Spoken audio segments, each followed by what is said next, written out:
느부갓네살 왕은 신바벨론 제국의 2대 왕입니다. 그는 아버지 나보폴라사를 도와 당시 중근동 최강자였던 아수르를 무너뜨리죠. 또한 이집트와의 패권 싸움에서도 승리합니다. 그는 전쟁 영웅, 타고난 전쟁 천재였죠. 이 느부갓네살 왕으로 인하여 바벨론은 중근동의 패권을 잡게 됩니다. 그는 하늘 아래 그 무엇도 무서울 것이 없는 절대적인 권력을 가진 왕이었던 것이죠. 하루는 이 왕이 30m나 되는 엄청나게 큰 신상을 만들어 세웁니다. 그리고 모든 사람들에게 이 신상에게 절하도록 하되 엎드려 절하지 아니하는 자는 즉시 맹렬히 타는 풀무불에 던져 넣겠다. 자, 그런데 모든 사람들이 다 절을 하는데 이 유대 사람 사드락과 메삭과 아벳느고는 이 금신상에게 절하지 않았죠. 이 이야기를 들은 왕이 이 세 사람을 부릅니다. 그리고 내가 만든 신상 앞에 엎드려 절하라. 만일 절하지 아니하면 맹렬히 타는 풀무불 가운데 던져 넣을 것이니 라고 경고합니다. 하지만 이 세 사람은 어떻게 합니까? 왕의 명령을 거부하면서 말하죠. 왕이여, 우리가 섬기는 하나님이 계시다면 풀무불 가운데서 능히 건지시겠고 왕의 손에서도 건져내시리이다. 이 말은 들은 왕은 어떻습니까? 화가 머리 끝까지 나죠. 누구도 왕의 명령을 거부하는 사람이 없는 거예요. 세상 누구도 이 왕의 말 한마디면 죽을 수밖에 없고 자신보다 높은 그 어느 누구도 없는 이 왕이기에 자신의 신상에게 절하지 않는 것을 용납할 수 있다? 없다라는 것이죠. 이 느부갓네살은 자신이 세상에서 최고예요. 그 누구도 어떠한 세상의 다른 신도 자신이 섬기는 이 마르둑 신과 느부갓네살 왕 자신을 이길 수 없다라는 생각으로 가득 차 있는 사람입니다. 이 바벨론 왕은요, 자신이 섬기는 마르둑 신의 지상 대리자라고 주장했습니다. 자신이. 그러니 이 신상에게 절하는 것은 동시에 그 신의 대리자, 지상 대리자인 나에게 대한 절대적인 충성과 경배를 의미했던 거예요. 그런 의미에서 또 신상을 세운 걸 수도 있어요. 신상을 핑계 삼아서 너희들 꼼짝 말고 내 말을 들어 나에게 충성해라는 것이죠.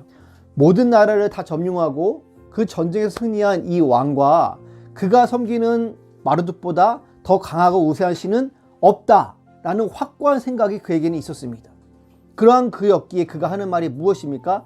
능히 너희를 내 손에서 건져낸 신이 누구이겠느냐? 아무도 없다라는 거죠.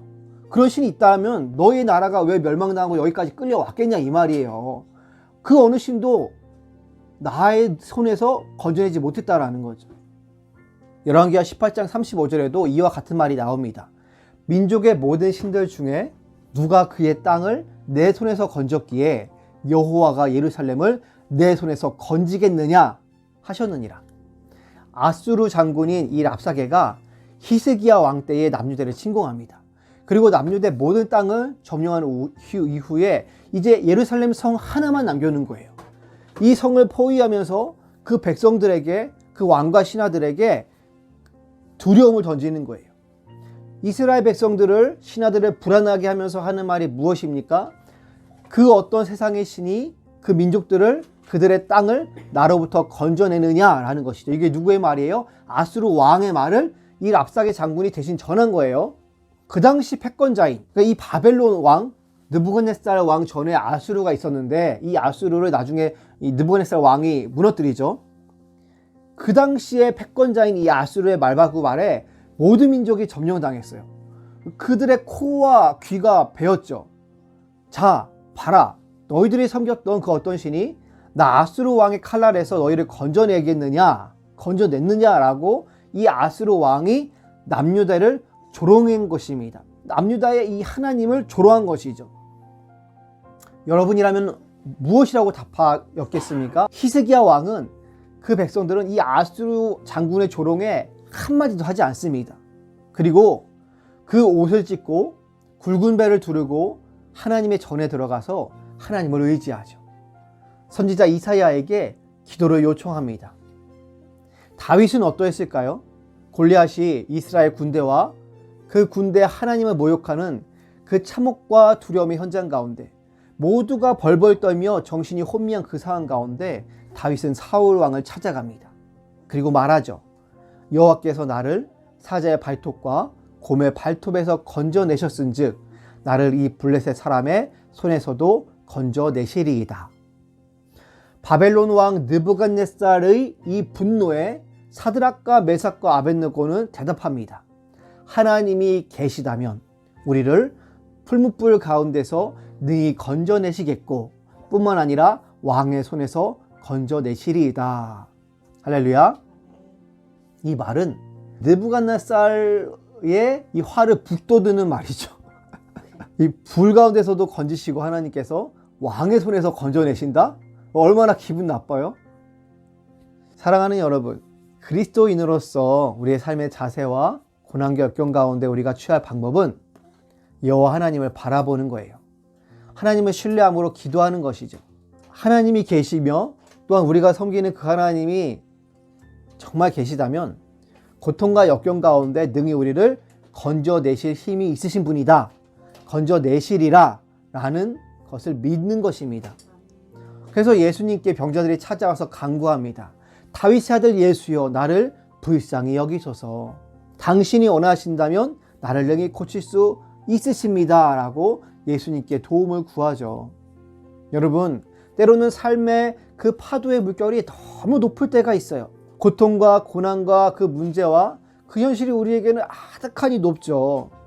나라가 위태하고 가정이 무너지고 병으로 하루하루 가난으로 죽음 같은 삶을 살아가는 사람들이 너무나도 많습니다. 그러한 고아들이 있고 어린아이들이 있죠. 장애인들이 있습니다. 정말 고통스러운 현실입니다. 하지만 우리는 그 속에서도 살아계신 하나님을 바라봐야 할 줄로 믿습니다. 붙들어야 할 줄로 믿습니다. 부활의 예수님을 바라봐야 할 줄로 믿어요. 하나님의 도우심을, 위로하심을, 힘주심을, 역사하심을 구하시기를 바랍니다. 기도하시기를 바라요. 간절히 기도하시기를 바랍니다. 주려면 주시고 말려면 마십시오가 아니라 간절히 구하는 기도를 올려드리시기를 주님의 이름으로 소망합니다. 하지만 동시에 우리가 반드시 알아야 할 것이 있습니다. 바로 그렇게 하지 아니하실지라도 라는 것이죠. 하나님의 선하신 뜻대로 내게 응답하실 것을 구하실 것을 믿습니다. 하지만 그 결정과 그 모든 것까지 하나님의 선택에 맡겨드리는 그러한 마음이 필요하죠. 너무 어렵습니다. 쉽지 않습니다. 하지만 어렵지만 나의 결정과 나의 선택과 나의 길보다 완전하신 하나님의 선택과 길이 더 오르심을 믿는 마음이 신뢰가 우리에겐 필요한 거죠. 사드락과 메삭과 아벳느고 세 친구는 왕에게 우리가 섬기는 하나님께서 우리를 건지실 것입니다 라고 말하였죠. 하지만 동시에 그리 아니하실지라도 우리는 왕의 신들을 섬기거나 근심상에게 절하지 않을 것이요 대답합니다. 여러분, 우리 역시도 마찬가지죠. 하나님을 믿기 때문에 우리에게 닥쳐오는 고난이 있고 어려움과 문제가 있어요. 그 가운데 하나님을 더 의지하고 신뢰해야죠. 문제가 다가와도 하나님 붙들어야 할 것입니다. 하나님을 부인하면 안 될 것이죠. 그런데 그 가운데 삶의 여러 문제 가운데 만약에 하나님께 기도하고 의지함에도 불구하고 그 고통과 문제가 해결되지 아니할 때 어떻게 할까요? 하나님은 계시지 아니한가 보다. 하나님의 능력이 없으신가 보다. 저 바벨론 신이 더 우월한가 보다. 저 느부갓네살 왕이 하나님보다 현실적으로 더 권능이 있는가 보다 라고 여길까요? 예, 여겨질 수가 있습니다. 인간의 마음인 거예요. 하지만 여기서 신앙과 믿음이 필요한 거죠. 맹목적인 신앙과 믿음이 아니라 그 고민과 갈등 속에서 나름 따져보는 거예요. 나름 생각해 보는 거예요. 세상 가운데 돈, 권력, 명예 이런 것을 하나님보다 더 우선시하고 더 신뢰하는 삶을 살겠습니까? 그래서 어려운 거예요. 그래서 신앙을 지킨다라는 것은, 하나님 바라본다는 것은 쉬운 것이 아닙니다. 하지만 그리스도인들이 내 삶의 현실과 문제 가운데 하나님을 더 알아가고 의지하게 되는 것은, 그래서 그 신앙이 깊어지고 넓어지는 것이죠. 세상 역시도 마찬가지지 않습니까? 가정생활 역시도 마찬가지지 않습니까? 고난과 환난과 역경 가운데 그럼에도 불구하고 가치 있는 것을 택하고 나아가는 거죠. 여러분, 이 세 사람의 고백과 행동이 의미하는 바가 무엇입니까?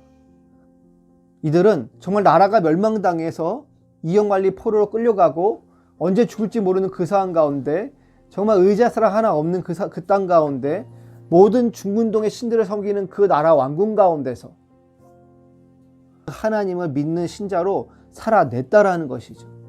그들의 신앙, 그들이 믿는 바를 지켜냈다라는 것이에요. 입으로만 주여 주여 외친 게 아니라는 것입니다. 그 바벨론 왕 앞에서 신앙을 지킨다라는 것은 여러분 자신 있으세요? 그냥 깔끔하게 죽여주면 감사할 것 같아요.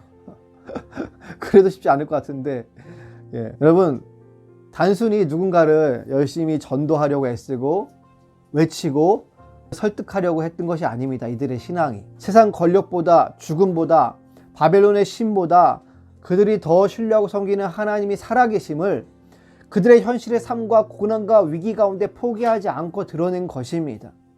여러분, 우리의 신앙과 삶의 모습이 과연 그럴까요?